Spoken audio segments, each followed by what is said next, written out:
I'm doing another video related to the project that we talked about in our last seminar, and this is the Waterstone project. And the Waterstone project, if you recall, the situation was that we had a capital investment of $900,000. We were getting $210,000 in net annual cash flow.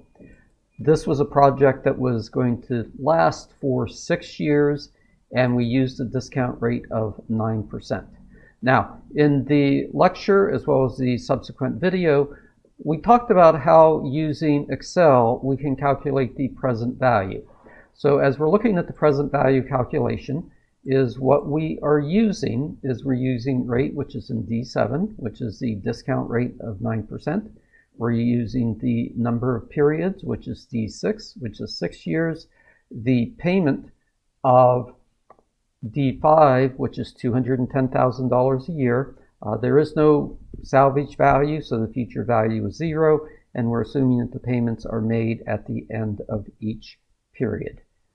Those were the assumptions that we talked about, and we used the idea that, well, what we're looking at is we're looking at this from the perspective of, is there a net positive cash value? So once we calculate the present value, which is $942,042, we compare this to our cash outlay, and we come up with the fact that we have a net positive cash flow of $42,000. So that's very good. That's a very good starting point. We actually expanded on this, and we talked about the internal rate of return.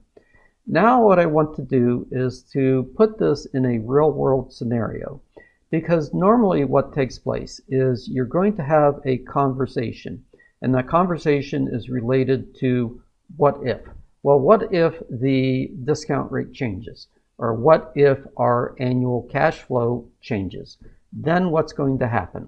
Well, what I want to do now is to use a really sophisticated tool within Excel where we take one variable or two variables and change these, and in a single table we're able to determine what the net impact is. So the first thing that I want to do is I want to look at what we call a one variable table. So what we're saying here is, well, what if the discount rate changes? Right now it's 9%, but let's say it's 8.5%. We have 9% here, 9.5, 10%, and so forth. So we have a very simple table, and we're looking at it from the perspective of changing a single variable. And that variable is interest rate. Now, once we have all of the variables linked into the formula, it becomes a simple calculation. So the idea is that we're going to calculate this based upon the formula that we have in D10. And the formula in D10 is we're using the present value calculation. So we're looking at this from a discount rate of 9%. So the question becomes, is what happens if that discount rate changes? Well, what we're going to be using is we're going to go to our Data tab, and within the Data tab is we're going to use the what if analysis. And then what if analysis is what we're looking at here is we're going to use the data table. In the first scenario, we're going to look at the data table from the perspective of what if we change a single variable. And in this case, we're changing the single variable of discount. So what we want to do is we want to highlight the complete table in Excel. We go to the what if analysis. Again, how do we get to this? We go to data, we go to what if analysis, we do a drop down, and we go to data table. So what's taking place now is, assuming we have everything set up here, is the question becomes, is what has changed? So what has changed is the interest rate. And where do we see the interest rate? We see the interest rate in D7.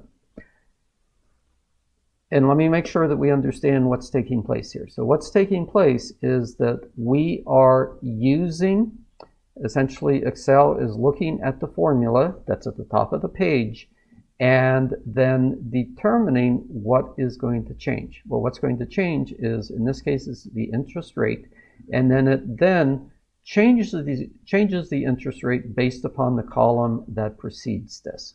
So if we hit OK, we're going to see numbers that look like this. So these are all dollar signs here. Let's make this a little bit cleaner and take away the decimal points. So what this is saying, let's just make sure that we understand what this is saying.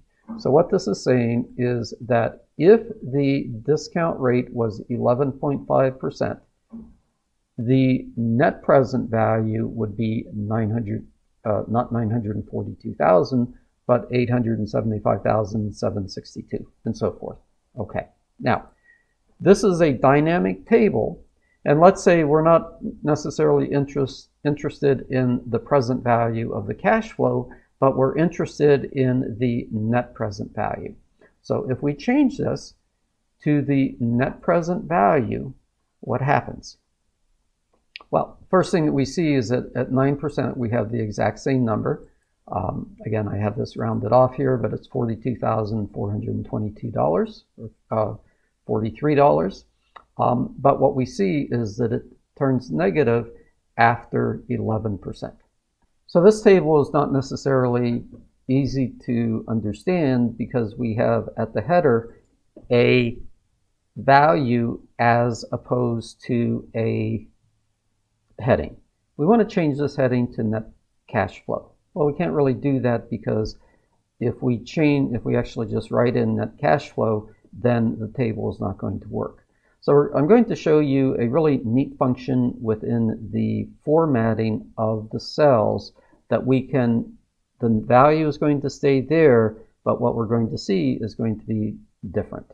So if we right click and we go to Format Cell, what we want to do is we want to go to the custom function under number, go to custom function, and in the type, quotation mark, net cash flow, quotation mark, and we hit OK. So what we're seeing here now is a heading that says net cash flow. We're looking at the discount rate between 8.5 and 11.5, and we're seeing the effect on the net cash flow based upon the discount rate. Now, we can also do this using two variables. So let's look at this table that we have set up here, and what we're saying is what happens if we not only change the interest rate, but we also change the annual net cash flow. So the annual net cash flow is now $210,000. What we're interested in is what happens if the annual cash flow is not $210,000 but $200,000, and then we're going up here all the way to $230,000. Okay, now if we're looking for the net cash flow like we did before, is in the corner cell we're putting in net cash flow, and this then creates the formula. We're now going to highlight the complete table. And again, we're going to go to data, and we're going to go to what if. We're dropping this down to the data table. And within the data table is what we're looking for the row input. And the row input is the net annual cash flow. So we're putting the cell in there, and the column is going to be the interest. We hit OK, and we're going to see numbers like this. Now, if we want to change this to currency, just go Control-Shift-4, and if we go down over here to the Home tab, and I don't want all those decimal points there, so what are we saying? Well, again, if we were looking at $210,000 at 9.5%, or 9%, this is the number that we have already started with. But in this scenario, again, this is a what-if scenario or a sensitivity analysis, is we're saying, what if the discount rate changes? In addition, what if the annual cash flow changes. Because as you are going through the analysis of a project, what you really need to consider is the fact that we don't know things in absolute terms. What we do know is that there's going to be a range. So as you're putting together the scenarios, is what you want to think about is what is the range.